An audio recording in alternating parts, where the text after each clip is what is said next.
right, so we're going to be starting a new unit today. So this unit, I've said before, is one of my favorite units, and it's the curve sketching unit. And so you might be like this little guy on the left and thinking, what's the point of curve sketching? Why do I have to do it? Isn't that what I have a graphing calculator for? And the reality is our calculators are good, but they're not great. And so anybody can use a calculator, anybody can plug some numbers in, but your calculator isn't going to always give you the exact asymptotes or the exact maximum minimum points in a table of values. And so calculus is going to be what we're going to use to make sure that we know all of the parts of the curve that are illustrated. The graphing calculator is going to give us a good idea about what the graph looks like or give us kind of a good overall sketch, but sometimes it doesn't give us all of the full details that we need, especially when it comes to asymptotes. So most of today's topic is going to be looking at some things that you've already done before, but just more of a review and a refresher. So we're going to start off with x and y-intercepts. So a y-intercept, x equals 0, and y will be some value. So if we wanted to find the y-intercept of y equals 25 minus 4x squared, we're going to sub in 0 for x and solve for y. So 4 times 0 squared gives us y equals 25. And so if we were to write that as a coordinate, we would have 0, 25. Now, if I wanted to find the x-intercept for a function, that means x has a value and y is 0. So we let y equal 0 and we solve for x. Often when we're looking at x-intercepts, because we can have more than one x-intercept, there may be some factoring. So in this case, I'm going to sub in 0 for y, gives me x squared plus 2x minus 3. This is a situation where I have to factor. So I'm going to have x, factors are 3 and 1, so x plus 3, x minus 1. That means that my x-intercepts are negative 3 and positive 1. So again, if I wanted to write those as coordinates, I'd have 1, 0 and negative 3, 0. Again, it's really easy to mix up coordinate notation and when we get into interval notation for domain and range, which we're going to be looking at, but these are being written as coordinates. So sometimes you have to look at the context of the question in order to know whether we're doing interval notation or coordinate notation. All right, so let's take a look at another example here. It's asking you to find the x and the y-intercepts for y equals 2x squared plus 5x minus 1. So if I'm going to do the y-intercept, that's usually the quicker one to do. Y-intercept, we're going to let x equal 0 and solve for y. So y equals 2 times 0 squared plus 5 times 0 minus 1. Y equals negative 1. So again, as a coordinate, that would be 0, negative 1. So if you can remember, y-intercept, x is 0, x-intercept, y is 0. So we're going to plug in 0 for y. We've got 0 equals 2x squared plus 5x minus 1. If we look at our factors, we've got 2 and 1, and we've got 1 and 1. If we play with our combination of numbers here, there's no way that I can use the 2 and the 1 and the 1 and the 1 to get me to a positive 5. So this is going to be an example where I have to use the quadratic formula. So the quadratic formula, x equals negative b plus or minus the square root of b squared minus 4ac all over 2a. And just as a refresher, our a value is the first one here, so this equation would be written as ax squared plus bx plus c. So a would be our 2, b would be the 5, and c would be the negative 1. So that negative is important. So we'll plug in our values here. We're going to have negative 5 plus or minus the square root of 5 squared minus 4 times 2 times negative 1. Now I know in this case, putting that 5 squared in brackets doesn't really make a difference, but if this was a negative and you missed using those brackets, especially in a calculator, you may end up with the wrong answer. So I just get in the habit of using those brackets all the time whenever I'm substituting. And then on the bottom, we've got 2 times 2. So if we go through and simplify, x equals negative 5 plus or minus. Inside there, we've got 25 plus 8, which is 33. So x equals -5 plus or minus root 33 all divided by 4. Now that would be an exact answer, and we can certainly write our coordinates exact. We can have -5 plus or minus root 33 over 4, comma 0, and then -5 minus root 33 over 4, comma 0. We can, in this case, approximate as well, and that approximation will allow us to double check things on our calculator. So if I had -5 plus root 33 over 4, comma 0, an approximation would tell me that this is about 0.2. So if I calculated that out, my other coordinate, -5 minus root 33 all over 4, comma 0. If I calculate that out, I should get -2.7. So the reason to do those approximations is just so that you can check it on your calculator to make sure that your answers are correct. Your calculator will not tell you that the x-intercept is -5 minus root 33 over 4. It's just going to tell you the approximation. All right, so we're going to move away from x and y-intercepts, and we're going to look at domain and range. So you've been doing domain and range since grade 10. We'll do a quick review here. I'm actually going to ask that you try to do some of these domains and ranges on your own first, and then we'll go over the answers. But just as a refresher, if we're looking at domain, domain is all the values of x for which the function is defined, and range is all the values of y where the function is defined. So these would be some examples you would have seen in grade 10. I'm going to scroll the screen up a little bit more. I would pause the video, do the domains and ranges on your own, or at least think about what they would be, and then come back and check your answers. So let's take a look at your answers. I'm going to show all of these in both standard notation and interval notation. I'm not going to write out the full set notation though. So imagine that there's some arrows at the end there. This graph, the domain is x is the element of reals, written in interval notation, negative infinity to infinity. Remember that with the infinities, they are open brackets, not square brackets. Range, y is the element of reals, and again, negative infinity to infinity.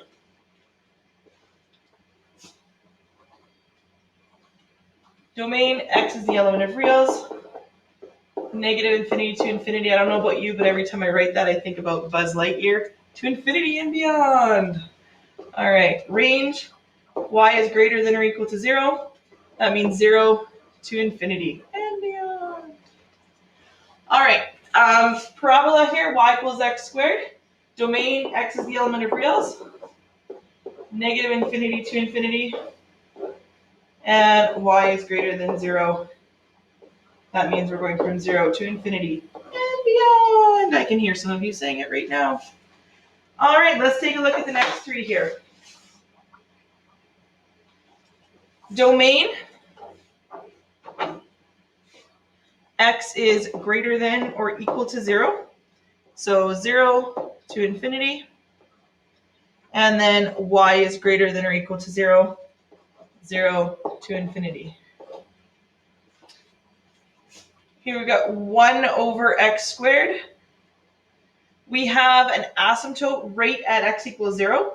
So we have a restriction of x cannot equal 0. Now, if I was writing the full set notation, I would write x such that x cannot equal 0, comma, x is the element of reals. But we're just writing the basic restrictions right now. If I were to write this in interval notation, I have two sections of the graph. I've got the first section here, and I've got the other section here, and it's broken up by that asymptote. And so if I want to write out my interval notation, I have to have the two sections separated. So the first section is going from negative infinity all the way to 0, but it never actually reaches 0. So we're going from negative infinity to 0, but it does not include the 0. And then the other section is going from 0 to infinity. And we join those 2 points with a union, so the U symbol. For range, this graph, the values never ever touch 0. The graph is approaching 0, but will never actually cross. And so we would have 0 to infinity, both are open brackets. And the last one, y equals 1 over x. we again have an asymptote. In this case, we have both a vertical and a horizontal asymptote. So we have a restriction that x cannot equal 0. So that means this section of the graph, the left section of the graph, is going to negative infinity, and it's approaching 0 but never touches, so negative infinity to 0. And the other section of the graph is approaching infinity, and 0, it's never crossing that y-axis, so 0 to infinity. Again, we use the union symbol. For range, we have a horizontal asymptote, and so for the bottom section of the graph is approaching negative infinity, and it does go towards 0 but never crosses, and the same on the top section. So our restriction is that y cannot equal 0. So our interval notation would be negative infinity, comma 0, union 0, comma infinity. So that's both notations there. If you need some more review of that, just go back and pause, back up, check it out, and then move yourself forward. So we're going to look at how to do some of this algebraically rather than just looking at a graph. We're not going to talk about range algebraically. There are some ways to find the range algebraically. You can take the inverse and then determine your range. You can also make a table of values and figure it out that way. We're going to use the graph to do the range, but domain can be figured out algebraically using what we know about restrictions. So when we're looking at a domain, there's two big restrictions that we're often considering. First of all, if we're dealing with a rational function, we're going to have a variable in the denominator. We cannot have 0 in the denominator because we can't divide by 0. That would be a non-permissible value. So if we have a fraction, we have to consider what values would make that denominator equal to 0. And if we're dealing with radical functions, so there's a square root, no negative numbers can be under the radical because then it's no longer a real number. We get into the imaginary numbers or complex numbers, and we're not going down that path right now. So when we're dealing with functions, we cannot have any negative numbers under any even-powered square roots. Notice the even part there, because I can't square root a negative. I can't square root a negative, but I can cube root a negative. So notice it's just the even-powered square roots. All right, so let's look at the first one here. We've got y equals x squared. Well, this is a polynomial function, and all polynomial functions have no restrictions for the domain. So if I were to graph this, just to get a visual, that's what my y equals x squared would be. So it's a positive x squared. That means the graph is opening up, and it's in that parabolic shape. So my domain is x is the element of reals. If I wanted to write that using the full notation, I'd have domain x such that x is the element of reals, close brackets. If I were to write this as interval notation, I would have negative infinity to infinity. Now again, for the range, we're just going to use the graph as our guideline. And I'm not going to get into the algebraic part of range. So for range, on this graph, all of your y values are greater than or equal to 0. So y is greater than or equal to 0. If I was writing this in the full set notation, y such that y is greater than or equal to 0, and y is the element of reals. And so interval notation, we would have 0 to infinity. Notice square bracket, open bracket. All right, let's look at some other examples. Again, I'm hoping that most of this is not a completely new concept. This should be a review of things we've done. The notation we've dealt with a few times now, so choose the one that makes the most sense to you. For y equals root 4 minus x, we're dealing with a square root, so this is a radical function. The part underneath the radical has to be positive because we can't square root a negative, or we can't take an even root of a negative. And in this case, this is even because the index there is 2. So if the 4 minus x has to be positive, we can write that 4 minus x has to be greater than or equal to 0. And then we're going to solve for x. Now there's a couple different ways you can do this. I have a tendency to not like negatives, so I would move the x over, and I would have 4 is greater than or equal to x. The challenge with this one, or this method, is that sometimes people will write this and then they'll write x is greater than or equal to 4. But if you notice, the alligator's eating the 4. That means 4 is the bigger number. So I would rewrite it as x is less than or equal to 4. We always write the variable on the left and the number on the right. So if you're using this method, this is the one I use because I have a tendency to forget negatives. You just have to remember to rewrite it with the variable on the left, and that means your sign is switching. The other way to do it is to always keep your variable on the left. That means in this case, I'd be moving my 4. So x is greater than or equal to negative 4. In order to get x by itself, you're going to have to divide by a negative 1. Anytime we divide by a negative with inequalities, the sign has to flip. So if you remember that from 20-1, if we divide by a negative, the sign has to flip. And so I would still end up with x is less than or equal to 4. So that would be my domain. So I can write it as x is less than or equal to 4, or in interval notation, I could write it as negative infinity to positive 4. Now for the range, we're going to graph the function. The graph of this function, we know now that x has to be less than or equal to 4, and it's a radical function, so it's going back in this direction. All of my y values are greater than or equal to 0.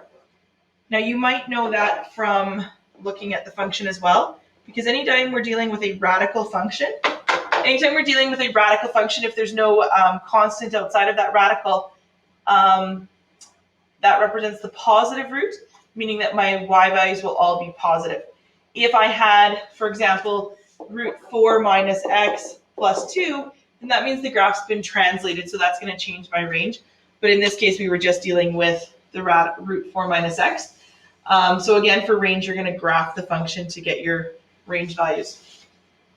C, we're looking at a rational function. That means that we have variables in the denominator. If I wanted to do a quick sketch of that graph, I am going to have some asymptotes because my denominator here cannot equal 0. And so we're going to figure out where those asymptotes would be. If I rewrite this or factor it, I'm going to have x times x minus 1 cannot equal 0. That means x cannot equal 0 and x cannot equal 1. So that means I'm going to have asymptotes at x equals 0 and at x equals 1. And if I do a quick sketch of the graph, I'm going to have part of my graph coming like this. There is a horizontal asymptote as well. My graph comes up to here. This point right here happens to be negative 4. And then this part here goes like that. So that's just a quick sketch of the graph. So for my domain, I've got x cannot be 0 and x cannot be 1. I can write that as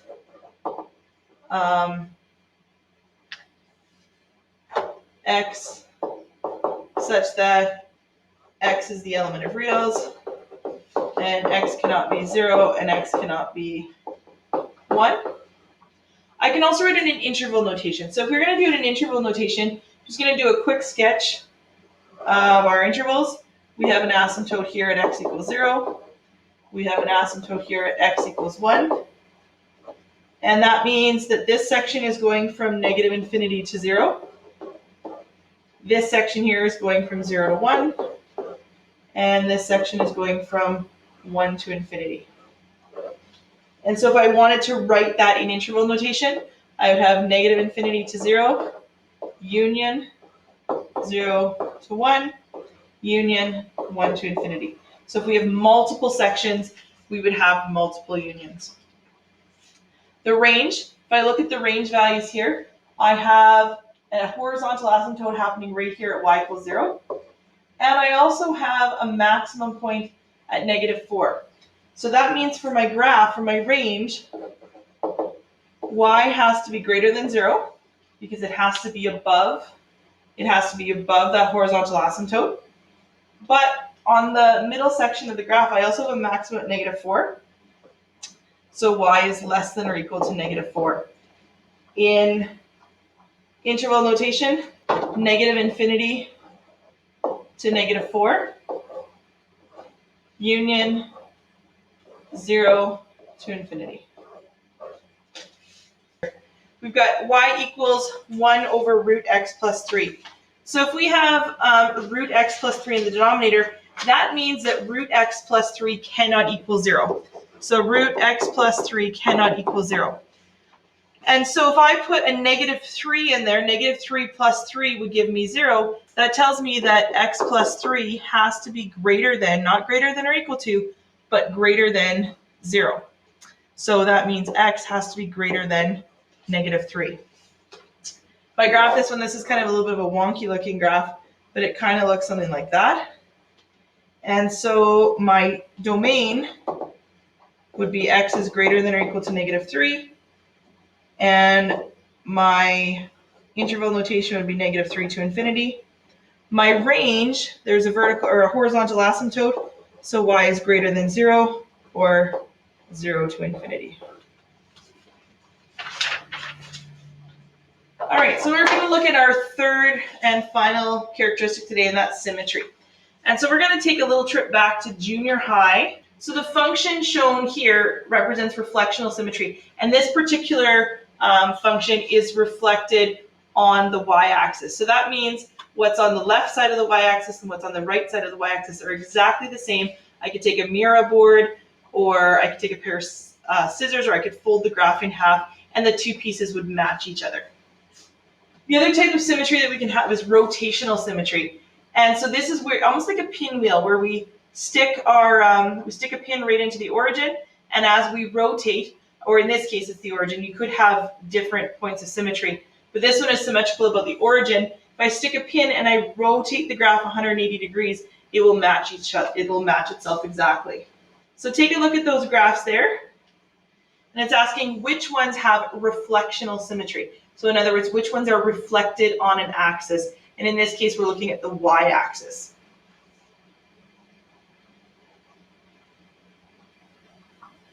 Give you a minute to look and decide on your answers. And your answer should be B.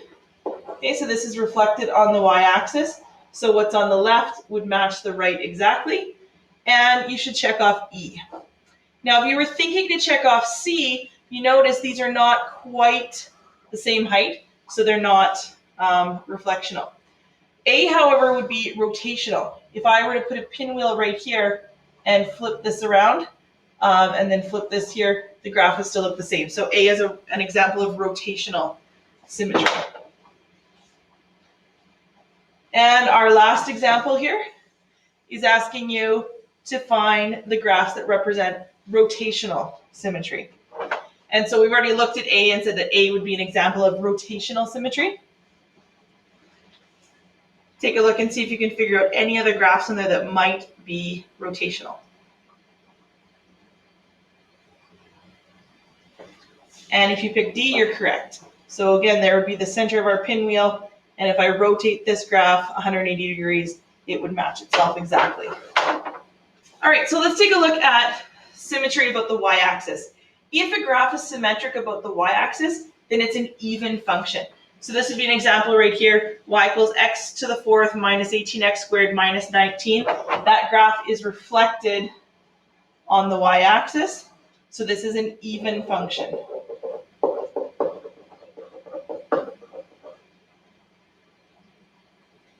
Now, if I want to determine if a function's even algebraically, there's a way to do that. So I'm going to use a test point, and that test point is negative x. Okay. You might be wondering why I'm choosing negative x. The hint that I'll give you there, you remember from junior high, a negative times a negative is positive. And so that might help tell us if something's an even function or not. So we're going to plug in f of negative x. And so if I substitute in a negative x there, I've got negative x squared and minus 5. If I calculate that out, I'm going to get 2x squared minus 5. If you notice when I sub in negative x, I still get the same function. These are exactly the same. And that's because when I square a negative, I still get a positive. So 2x squared minus 5, this is exactly the same. So that means this is an even function. And that means it's symmetric about the y-axis.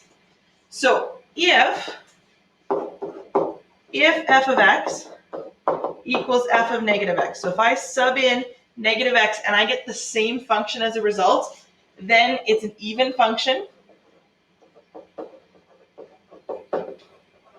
And it's symmetric about the y-axis, meaning it has reflectional symmetry. Let's take a look at another example.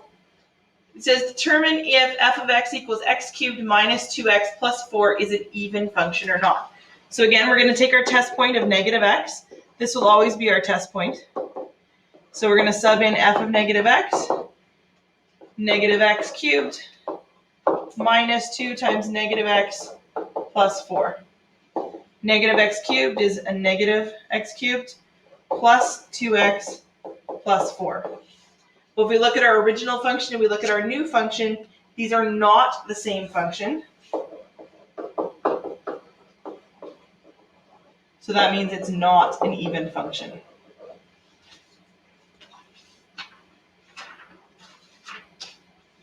So if we're looking at an even function, we're looking at reflectional symmetry, and it means that it's reflected about the y-axis, or it's symmetric about the y-axis.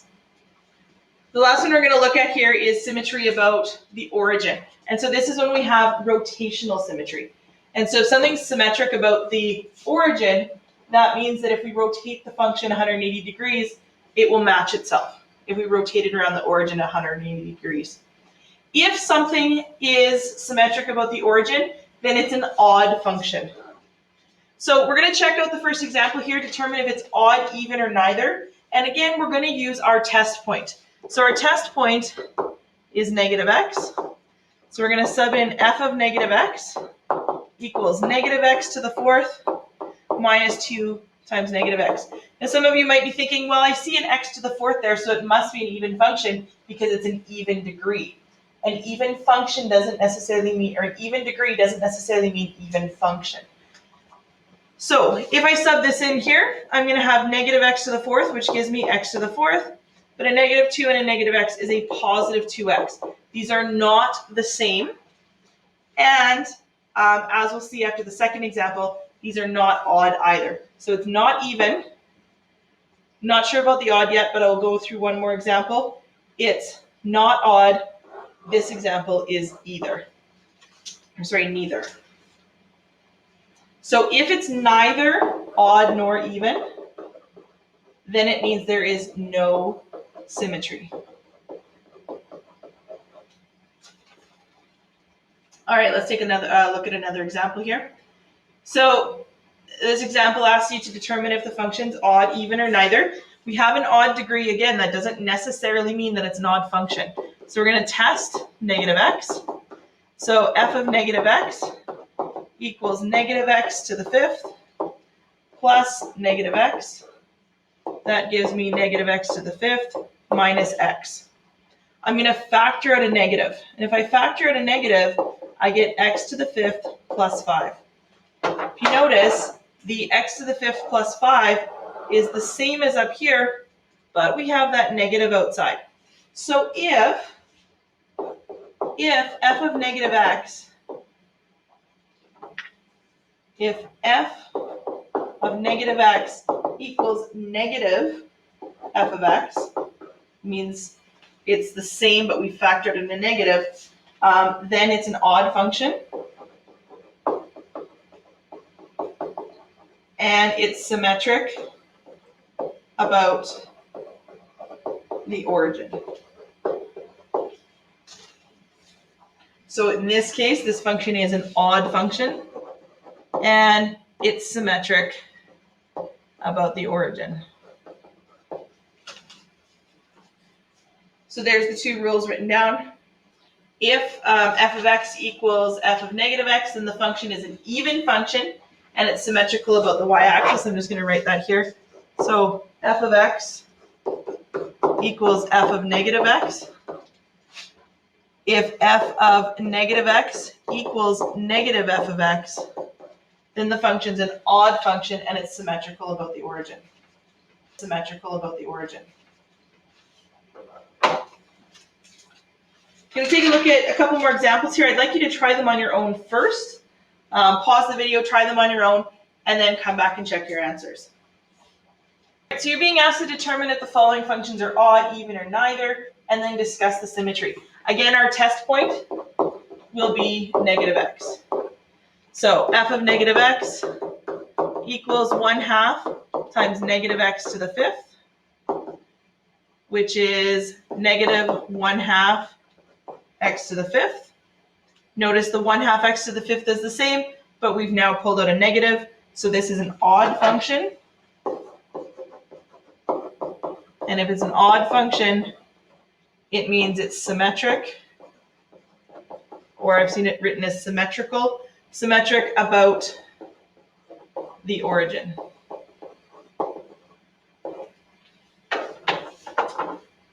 And the second example, we're plugging in our test point, g of negative x equals 2 times negative x minus negative x squared, gives me a negative 2x minus x squared. If I factor out a negative, if I want to check that, I know it doesn't look the same as the one above it because I have a 2x up there and a negative 2x down here. So I know that they're not even. I know it's not even because they're not the same.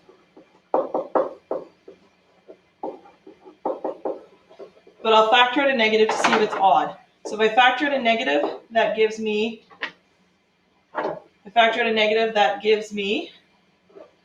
2x plus x squared. Well, that doesn't look the same as the other function above, so we also know it's not odd.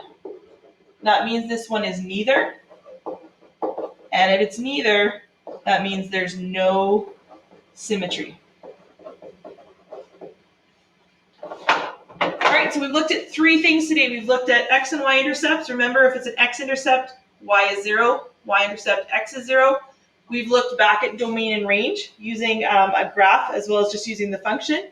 And then lastly, we've looked at symmetry. Symmetry should be the only one that's new. But that's what we've got for today. And tomorrow we're going to start looking at asymptotes. All right, thanks guys. Have a great night.